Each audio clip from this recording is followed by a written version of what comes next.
Good morning everyone, my name is Sherka Victoria E. Fajardo, BPA 1 Section 2.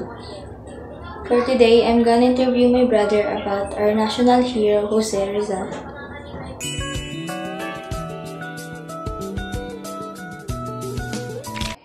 Who is Jose Rizal? Jose Rizal is the national hero of the Philippines who wrote the El Filibuster. Why he was shot to death? Ang akong natimanan na to kay the Spaniards were threatened nga mag-alsa ang Filipinos if they realize ang kanang ginubuhat sa mga Spaniards towards Filipinos during that time through sa libro ni Jose Rizal nga El Filibusterismo, which katong nga libro kay nag-represent or nagpakita sa mga tao nga unsang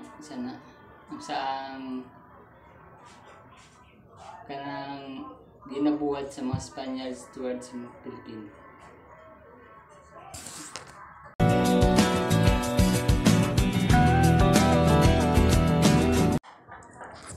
Si Jose Rizal kay gi-elect siya o gi-chosen siya sa una nga as the Philippine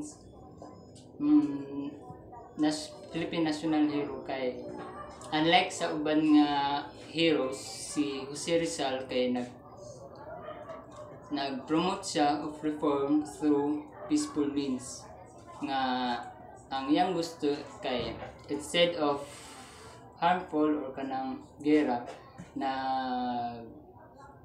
ay mas gusto niya nga